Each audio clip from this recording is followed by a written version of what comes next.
Hey there Armchair Detectives, it's Caroline Mitchell here. I'm an ex-police detective and crime thriller author, and this week I'm bringing you the case of the toy box killer. But I've got to warn you, I did not want to film this case because it is awful. But it is Creepy Crime Month, so if you want to hear more then stick around. I'm going to start with a disclaimer. I usually bring you the latest updates on interesting cases, talking about things from a police perspective as I try to figure out why criminals do what they do. In order to talk about the toy box killer, I have to go into details of his crimes against women, and well, it's dark and nasty stuff. So if you'd rather not hear about it, you can skip over the nasty stuff by checking out the timestamps below. I'm taking you to the 19th of March 2016 to a place named Elephant Butte. This is situated in Albuquerque in New Mexico, which has the second highest murder rate in America and is situated smack bang in a vast desert. The town of Elephant Butte is situated across from another town named Truth or Consequences. Seriously, that's what it's called. I quite fancy that as a future title for one of my books. Anyway, it's been said that in Truth or Consequences you have a 1 in 196% chance of being victim to a violent crime and a 1 in 41 chance of being victim to theft, car theft or burglary. But Elephant Butte comes with a state park which has been described as beautiful and picturesque. But it has its fair share of crime too, and one person who contributed massively to those crime figures is David Parker Ray, aka the Toy Box Killer. He is a sadistic sexual offender and suspected serial killer, and it's believed that he may have killed up to 60 women. But he has never been charged with any murders. Why? Well, I'll get to that soon. Ray and his sister Peggy had an abusive childhood and lived with his strict grandfather due to his violent alcoholic father, who would sometimes visit him and give him sadomasochistic porn magazines from a very early age. In school he was relentlessly bullied and was extremely shy around girls. When he was a teenager, his sister found drawings and magazines featuring graphic pictures of women bound and gagged, all kind of nasty stuff.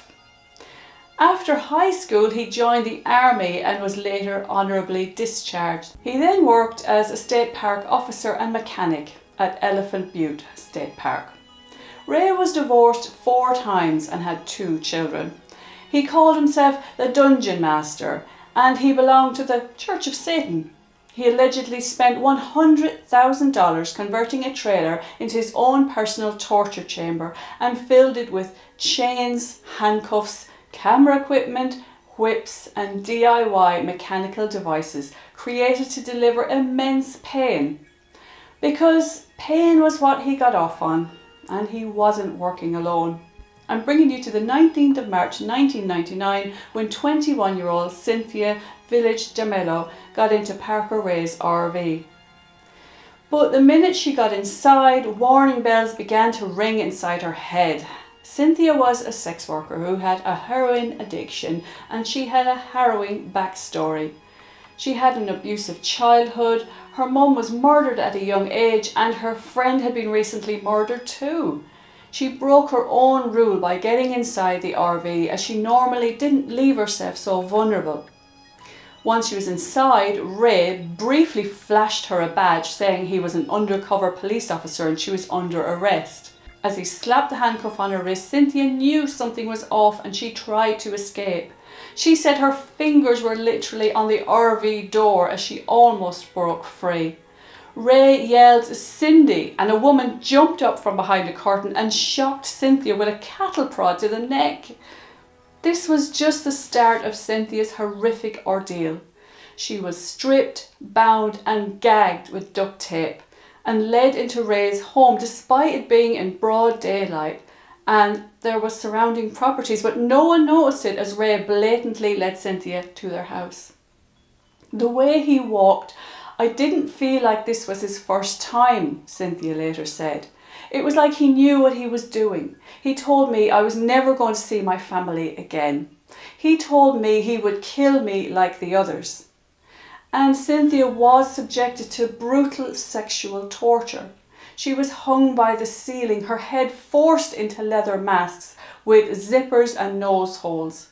She was subjected to hours of electric shocks, but that's just the tip of the iceberg, and I'll link to her full interview on YouTube if you'd like to hear her account. One day, Ray undid her arm and leg shackles, leaving her attached by a collar and chain so she could move about a bit more. This was at his home, and Cynthia was given a bucket to use as a toilet for the day. Dressed in his park uniform, Ray went to work while Cindy, Ray's girlfriend, was watching soaps on TV. And she was distracted by a phone call. Cynthia noticed that she had left her keys on the side. She knew they were planning to kill her as she'd heard them talking about it earlier. This was Cynthia's only chance to escape. She managed to reach the keys, but there were so many on the bunch as they rattled and she tried to undo her chains. Having realised what was up, Cindy ran inside with an ice pick and her phone in her hands. She viciously attacked Cynthia, discarding her phone to pick up a nearby lamp. Cynthia began blacking out and kept seeing stars as Cindy hit her over the head relentlessly with the lamp.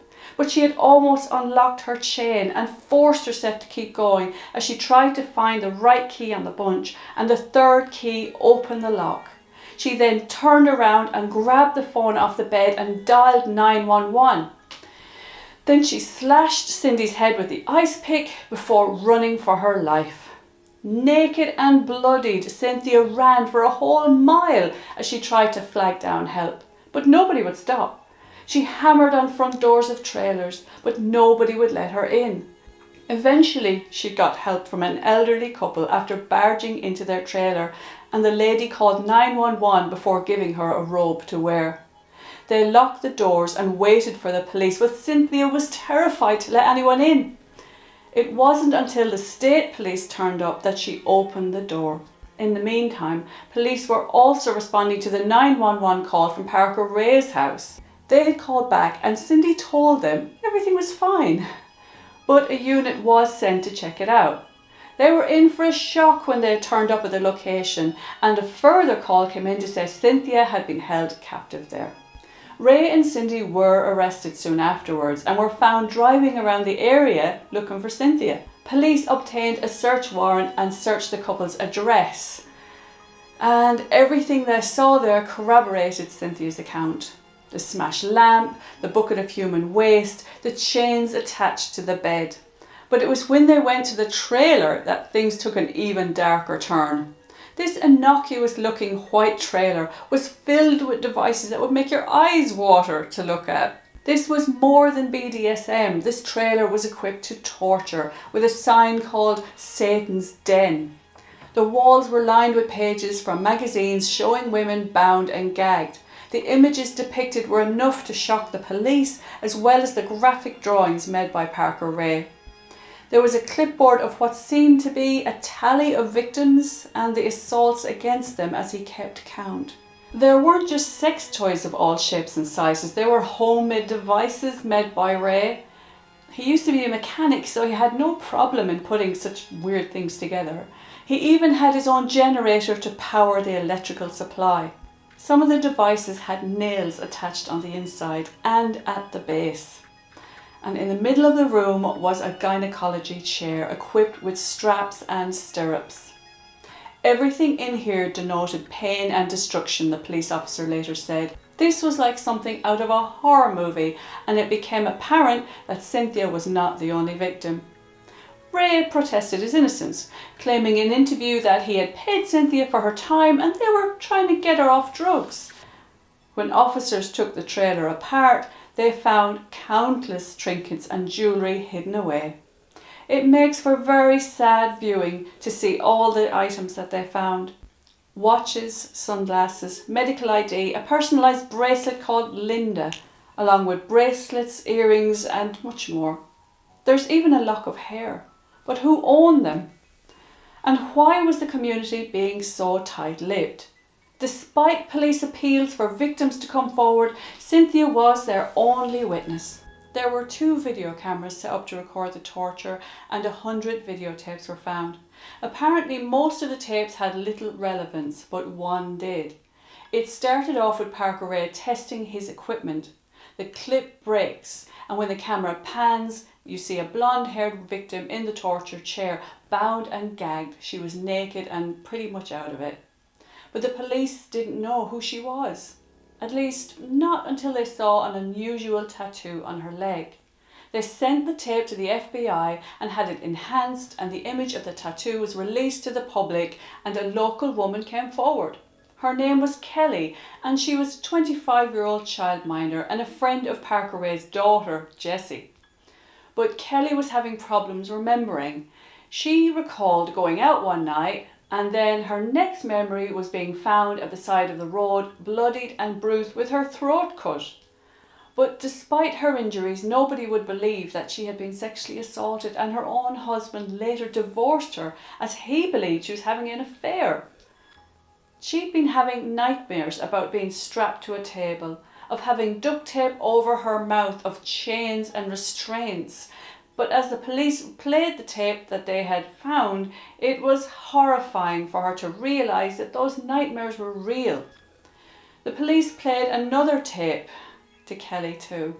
It was a voice recording which was apparently played to each of Ray's victims. But you can listen to the tape elsewhere should that be your thing. Because Ray got off on his victims' reactions, he wanted to see the fear in their eyes. In this tape he went into detail about drugging them as well. And police stated that the drugs he listed were the ones used to numb pain and cause amnesia, which is what happened to Kelly. But bit by bit her memories returned. She didn't remember being fed or given anything to drink, but she remembered being in pain. Police had their credible witness, but her memory wasn't sharp enough, which weakened her evidence. Parker Ray said on his tapes that he'd been murdering women every year since the age of 15. He was now 59 years old. The police discovered journals upon journals in which he detailed the torture of women, as well as linking the recent murder of a John Doe. His blood was later linked to blood found in Ray's RV. But if Ray was a serial killer, where did he dump the bodies? Well, as I said earlier, he worked for Elephant Butte State Park, which gave him access to many places that the public couldn't reach. Not only was the vast desert his playground, but he lived on the cusp of a huge reservoir. So he had the mind, he had the sadistic motive, but where was the proof? It's believed he had a collection of photos of his victims, but he was very canny and he disposed of them before the police came. But there was another part of the puzzle which clicked into place. Jessie Ray, Parker Ray's daughter. She was the person who brought Kelly to her father's toy box. First his girlfriend and now his daughter. Did this family's depravity know no end? Apparently not. Kelly began to think back to the recent disappearance of her friend Marie Parker, which happened before she was taken. 21-year-old Marie Parker was at a local bar with Kelly, and she said she was going to go home, check on her kids and come back. It was midnight and she said she'd return as the bar was due to be closed around 2. She was apparently last seen following, Jessie Ray out. And that was the last time she was seen. So we know that Ray did not work alone. In fact, many people seem to be involved. They interviewed a man named Roy Yancey, who they believed to be an accomplice. Apparently, not only did Parker Ray assault the women himself, he invited people around to join in. And this is really gross, but there were animals involved as well. Whew, okay, deep breaths, we're almost there. Now, I know this can sound complicated with so many people involved, and I thought so too when I was looking into the case. So, Cindy Hendy, Ray's girlfriend, was friends with his daughter Jessie Ray and Dennis Yancey, Ray's accomplice. Cindy, Jessie and Yancey were the terrible trio, stirring trouble in town, killing animals and flipping over gravestones during Halloween. And this is how Cindy got to meet Parker Ray, was through his daughter. So the three of them hung around, got up to all sorts, and then got collaborating with Parker Ray.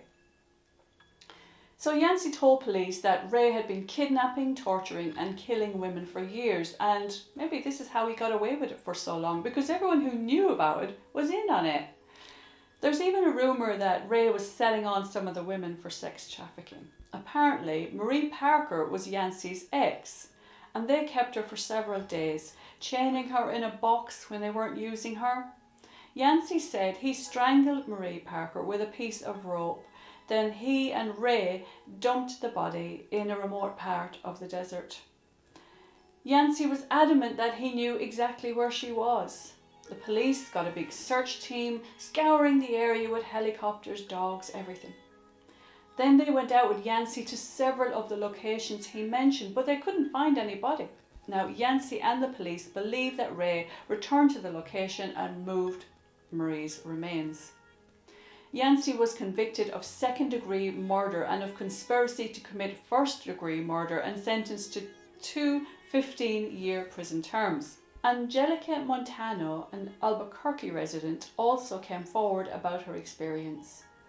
A friend convinced her to go to the police after news of Ray's arrest finally hit the national headlines. On February the 21st in 1999, she was found at the side of the road by an off-duty police officer, and she told him that she'd been kidnapped, raped and tortured by a couple without giving their identity.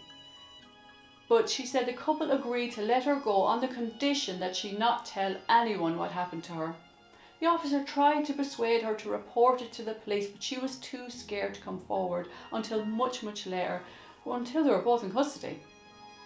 But Ray wasn't prosecuted for any of the murders as there was not enough physical evidence. This would not have been the decision of the police though. It goes higher up than that. Here in the UK, it's the Crown Prosecution Service who decides if a case is strong enough to proceed, because they will only recommend prosecution if they believe there's a realistic chance of winning the case. Ray's trial began on the 29th of June. The survivors of the abuse had to gather up all their strength to face him in court. Ray smiled at the women as they were put through hell. Remember the voice tape that was seized by the police? The one where he happily admits to his crimes? Well, as Kelly couldn't remember the tape, it was made inadmissible in court. To police, it's so frustrating to finally get to court and have a piece of vital evidence made inadmissible. They've worked closely with the victims and their families. They have seen the crime scene photos and videos that would give any normal person nightmares. They've worked on the case for at least a year and desperately want a result. So it's a huge blow when the law works against them, and I don't understand why that happened. No wonder David Parker Ray was grinning from ear to ear as he denied any wrongdoing. He had more to smile about as the verdict was returned and it was a hung jury. So not only did the victims have to go through being battered at court, 9 months later they had to do it all over again. Sadly, Angelica Montano died before the second trial took place. But this time sense prevailed, and with a new judge and jury, the tape was allowed to be played. It's said you could have heard a pin drop as his words echoed through the courtroom. Ray agreed to a plea bargain and was sentenced in 2001 to 224 years in prison for numerous offences involving the abduction and sexual torture of the 3 young women in the Elephant Butte Lake home. People have questioned why the police didn't drain the lake and recover the bodies most likely buried there. Guys, this area is huge. This man-made reservoir is the biggest in Mexico and in the top 100 in the whole of the US. It's over 40,000 acres in size, and sadly, like many things in life, it comes down to money and accessibility. Such a project would be vast and, if possible, extremely costly. Police are on a tight budget and they have to prioritise where the money goes. They were able to put Parker Ray away for life without draining the lake, but I agree it's a crying shame that the victims did not get to be laid to rest. And of course the desert is so vast as well, you could have buried the bodies anywhere.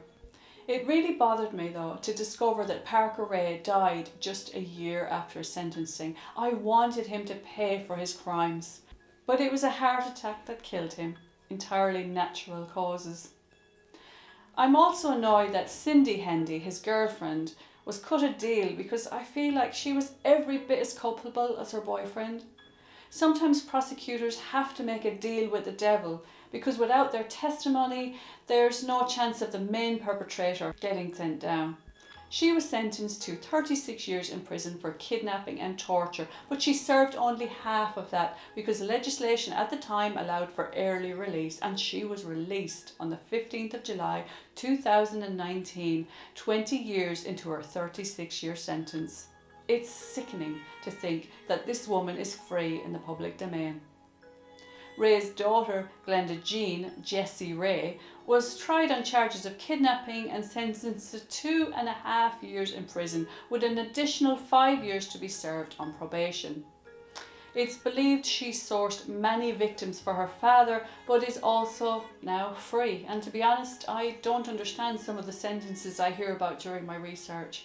Check out my recent video on the Slenderman killings, where two mentally ill 12-year-old girls tried to kill their best friend, another 12-year-old. Thankfully she survived, but these girls will most likely never be freed as a result. It's such a huge disparity when you look at this case. A man with the biggest sentence died just a year later. So it doesn't feel to me like these victims got justice.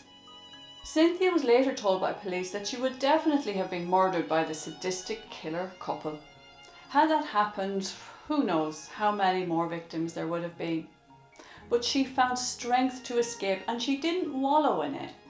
She started a charity made to help other young women on the street. Sadly though, it's said that her life took some very dark turns after her ordeal. She had 3 boys and they moved around from place to place, living in cheap motels. In May 2016, their motel caught fire, destroying their possessions and leaving them homeless. According to a news article, the following day, Cynthia's 15-year-old son, Reuben, died from a gunshot wound to the head. Then her middle child, 14-year-old Matthew, was arrested and charged with the murder of purposely running someone over in a stolen car. I really hope that one day she finds peace. She certainly deserves it. Well, I'm glad that this case is done with. It feels like I need a wash. Have you heard of the toy box killer? What do you think of the sentencing?